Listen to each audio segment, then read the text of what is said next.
I know I'm a little late, but as promised, you guys got 3,000 likes on that Travis Scott video, and you know I did say that I would do a Rodeo versus Astroworld, you know, just opinion rant, I guess you can say, really, because at the end of the day, it's all subjective. It's how I feel, you know, not how y'all feel, and this is what I think.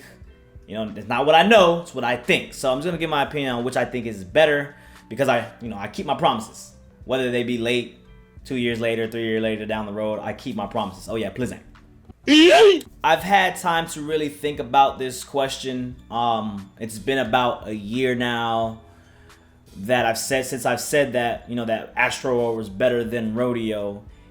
And I must say personally, when I said it at the time, I kind of gave it a definitive, you know, just straight up Astroworld better than Rodeo. Like, no questions. After listening to it a couple more times, I said that Astroworld was better than Rodeo. There was no argument.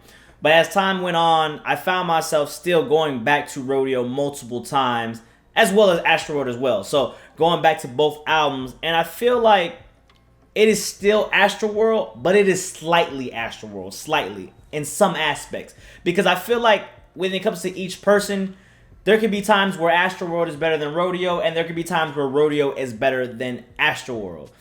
It's like, for me, this is for me. The reason I give Astroworld the slight edge is because I feel like Astroworld is the overall better album, all around. Astroworld came on the scene, you know, with high expectations, as well as Rodeo. Now, I'm not saying that Rodeo didn't have the pressure to, you know, have greatness, but Astroworld was one of those projects where he delayed it for a whole year. We haven't really got a lot of Travis Scott. I think Butterfly Effect was the only track that, you know, came out from that album initially. Then we got Stargazing. I think it came out 2 weeks before the album came out. But we only had Butterfly Effect to really just rely on to see what direction Travis Scott was going in. And, you know, there was a lot of speculation on what the album was going to be called. We didn't know what it was going to be called. And there was just a lot of pressure on the album. Mike Dean pushing it back weeks after weeks after weeks.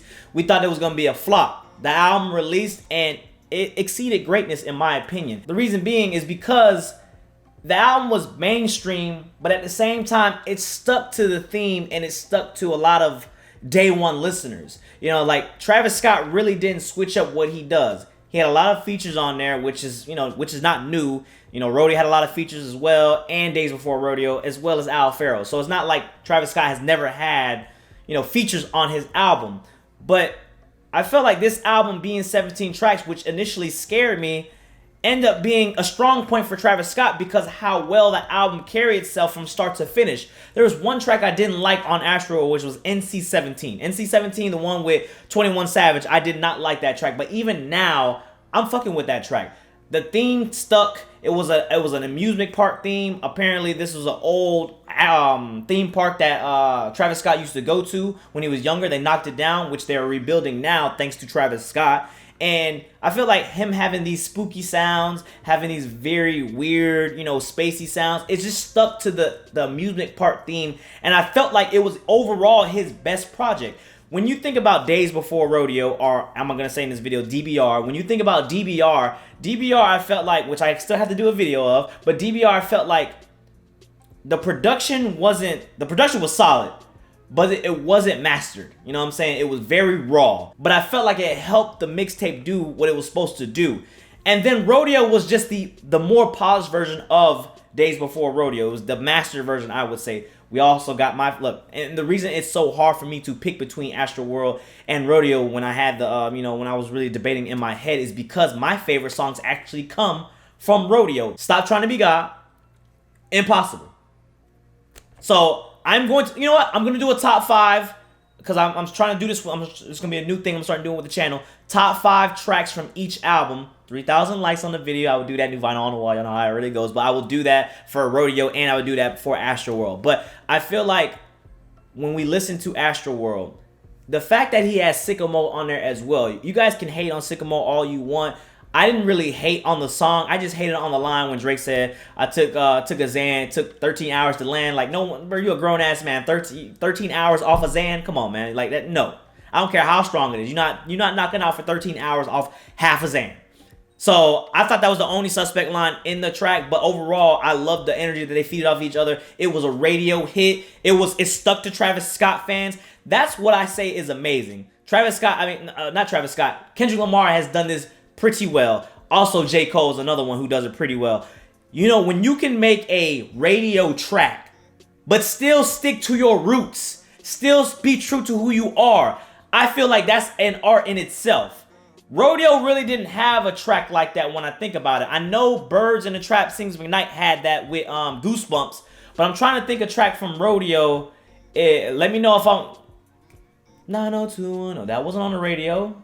Oh my, that could have been on the radio. Wasn't on the radio. Get in the comments below if I can't think in my head right now what track should have been on the radio from Rodeo, but Rodeo didn't really have mainstream play. And that's the upper edge that Astroworld has. It's just the mainstream effect while still being Travis Scott, which was so amazing. There's a reason why that album got nominated for 3 Grammys, which again, I feel like personally, when the artist, Travis Scott really expected to win that album. To win that Grammy. He really expected to win that Grammy because he knew that was his best work. Travis Scott knew he created something amazing with Astroworld. He wasn't really expecting anything with Rodeo. And a lot of you guys like to tell me, man, Rodeo is a 16-track, LP. It's not.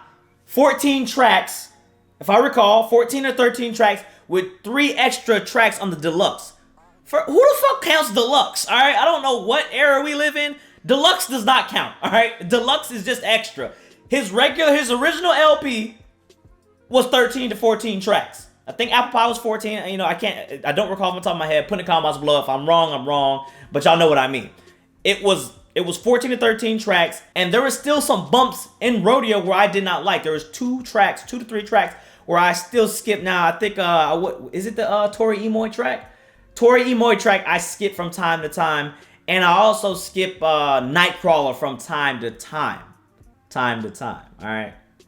But sometimes the Nightcrawler do be hit. Astroworld is the embodiment of Travis Scott's work, what he's been building up to. All the rewards were supposed to come to him that year.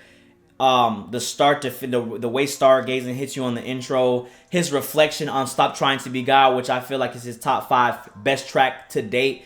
If you listen to what he's saying in Stop Trying to Be God, I mean, he understands now that he's this superstar. He's this megastar now. And, he just has to understand that he's not God. He's really just Travis Scott. We get to tracks like Houston Fornication, where I felt like that was, the Travis Scott from Days Before Rodeo. So we got a little bit of we got a little bit of every Travis Scott in this album. And then probably the most underrated track on the album, which is Coffee Bean. Coffee Bean, which gave you My Beautiful Dark Twisted Fantasies, which we all know that Travis Scott had a big impact on that album. So it's kind of just like, now we can really see where Travis Scott is coming from. And it's like, yo, how could you not respect... First of all, if you like My Beautiful Dark Twisted Fantasy, how could you not like Coffee Bean, all right? Coffee Bean probably was his most, I would say, artistic piece of work from start to finish. From the start of his career, from Al Farrow all the way till now. There was no track like that. So that's my whole argument when it comes to Astroworld being better than Rodeo, slightly. When I say slightly, it's really close. It's like 100 Rodeo. It's like 100 Astroworld, 99 Rodeo. That's how close it is for me. Now, if you want to give me some strong points for Rodeo as well, it's not like Rodeo, like I said, when it's 99, you're 99 for a reason. I felt like Rodeo was the successor to Days Before Rodeo. Even though I still love Days Before Rodeo because it has my favorite tracks on there. You guys will see when I do the throwback review. But it still has some of my favorite tracks from Travis Scott on Days Before Rodeo. But I feel like Rodeo was just a little bit more polished. Rodeo was the polished sound that Travis Scott was trying to find. Rodeo was the dark. And that's why a lot of people prefer Rodeo over Astroworld, because it was the dark. It was the dark side of Travis Scott coming out, and a lot of people really miss that. We got that in Highest in the Room. I feel like the darkness, the eeriness from Travis Scott, the auto-tune bringing out the despair. That's why Impossible. A lot of you guys really ask me what's my favorite track on the album. I will spoil this right now. Impossible is literally the best track on that album.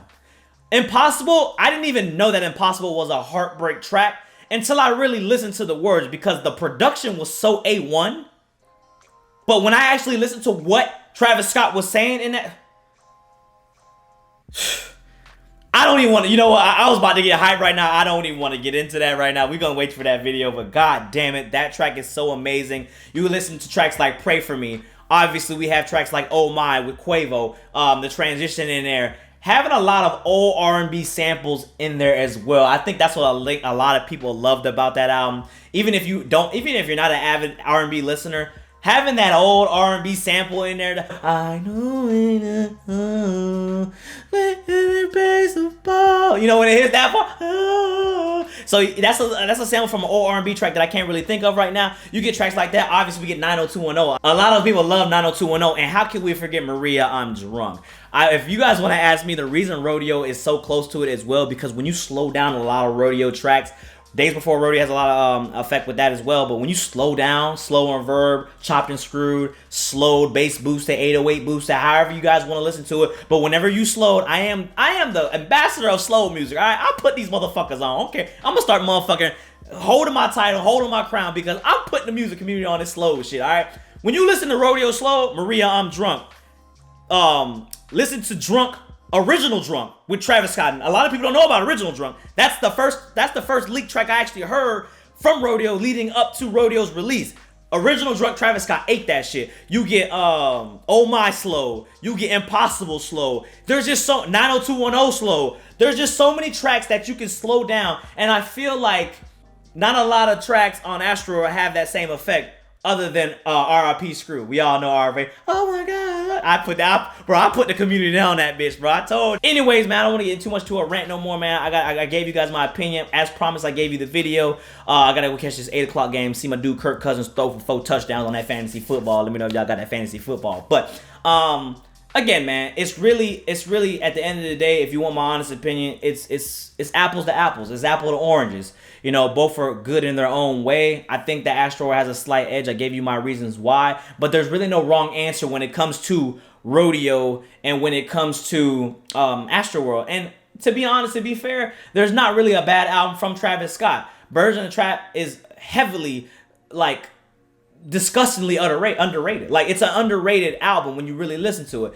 And so I know a lot of you guys really, like, get on me because I don't mention Birds in the Trap, but this is me mentioning Birds in the Trap. It's heavily underrated. I said it on Twitter. I'm saying it right now. So when you compare the two albums that I've talked about in this video, it's really apples and oranges, man. You can't really go wrong with which one you choose. I feel like it's just a different time, and the reason why a lot of people really love Rodeo over Astroworld is also because it's the authenticity, it's the originality from Travis Scott. It's who Travis Scott. It's what Travis Scott put Travis Scott on the map. Days Before Rodeo was the start, but I feel like the finish was Rodeo.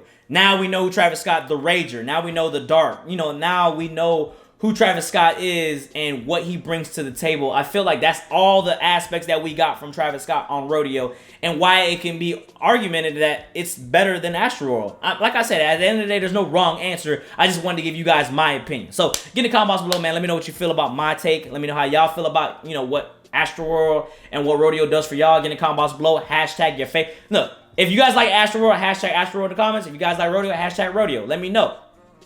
I feel like this is not a bad argument right here. There's not a bad take. You can't go wrong with either one. So get in the comment box below. Don't forget 3,000 likes if you guys want the top 5 tracks from each album, Rodeo and Astroworld. Don't forget follow me on social media. Let me know what you want to hear. Like always, thank you for subscribing. Thank you for supporting. Hey, you want my playlist? I know I haven't mentioned this. You want my playlist? $1 on the Patreon for the Apple Music, $2 for the Spotify and the Apple Music. Also, it helps me support me, man. Helps me go a long way. I've been doing this now for 4 years. $1 in the dream. Just support your boy. Thank you guys always for hitting that subscribe button. Until the next time, man. It's been your boy Dev. Like always, we out. Peace.